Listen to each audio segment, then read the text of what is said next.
అయోధ్య రాముల వారిని తలుచుకోకుండా ఉండలేము. అలాగే అయోధ్య పూజా సామాగ్రి కూడా వాడకుండా ఉండలేము. అయోధ్య పూజా సామాగ్రి వాడండి, మీ పూజని పరిపూర్ణం చేసుకోండి. డీలర్షిప్, డిస్ట్రిబ్యూషన్, హోల్సేల్ కై సంప్రదించవలసిన నంబర్లు. బయటికి వస్తున్న భగీరథ అబద్ధాలు, నల్ల కనెక్షన్లపై నాటి సర్కార్ తప్పుడు లెక్కలు. కొన్ని జిల్లాల్లో ఇండ్ల కన్నా కనెక్షన్లే ఎక్కువనేట.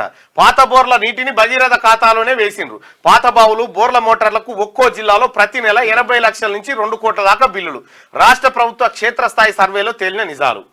కేసీఆర్ ఇంటింటికి నల్లు ఇచ్చినాడు. ఇండ్లకైతే ఎక్కువ నల్లాలు ఉన్నాయట. ఇప్పుడు లెక్కలు తేలుతాయంటే నెలకు ₹1,50,000 కరెంటు బిల్లు. కరీంనగర్ జిల్లా శంకరపట్నం మండలం కేశవపట్నం గ్రామంలో 1430 ఇండ్లు ఉండగా సుమారు 8,000 జనాభా ఉంది. ఈ గ్రామానికి మిషన్ భగీరథ నీళ్లు అరాకొరగా సరఫరా అవుతున్నాయి. దీంతో గ్రామ పంచాయతీ పరిధిలో ప్రజలకు తాగునీరు సరఫరా చేసేందుకు 5 బావులు, 5 బోర్లను వినియోగిస్తున్నారు. వీటికి కరెంటు బిల్లు నెలకు ₹1,40,000 నుంచి ₹1,50,000 వస్తుంది.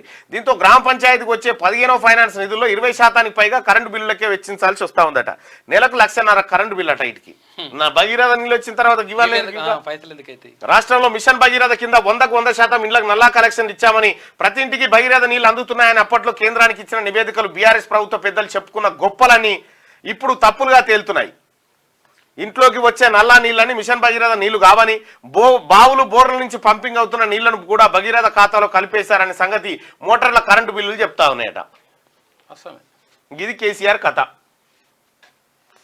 నేను కరెంటు బిల్లు అసలు మొత్తం ఇంటింటి భగీరథ నీళ్ళు దాపిస్తున్న మహాభగీరథుడు కేసీఆర్ ఉన్నారు. అపర భగీరథుడు ఆడ కరీంనగర్ కాడ ఒకటి ఇత్తడి బిందె పెడితే ఇత్తడి బిందెని ఎత్తుకొని పోయాడు రాత్రి. ఈ భగీరథ పేరు మీద ఈయన సంపాదించాడు. అయిపోయిందిగా. ఆంధ్రజ్యోతి